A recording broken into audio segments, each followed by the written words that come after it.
yaa xayra dayfin ataa bil bisri. bismillah barke borom Tuuba. asalaamaaleykum wa rahmatullah. noo ngi leen di nuyu bu baax di leen ziyaara. gannaaw loolu yi seen naafila guddik tey gi di guddik fukkeel gi ci weeru koor.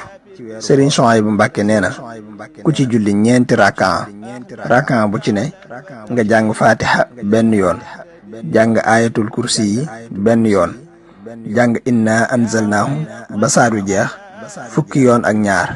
ku def loolu bala moo jóge fa mu doon jullee dees na ko jéggal bàkkaaram yu njëkk ak yu mujj, te it dees na ko bindal tuyaabay juróom-ñaar fukki nit ci way dëggal yi ak tuyaabay juróom-ñaar fukki nit ci ñi dee ci jihaad. te bala moo génn àdduna dana mos lu bokk ci meññeti àjjana, te it dees na ko ràmmuloo juróom-ñaar fukki nit ñoo xam ne sawara yay na leen, maanaam naroon nañoo tàbbi sawara. yàlla na ko yàlla man loo tanu def ko te def ko na mu ko taamoo, mu nangul nu ko, fulal nu ko, làqal ñu ko fu yàq yëgul barke Seexul Xadiim. wal ilmi war rasadi.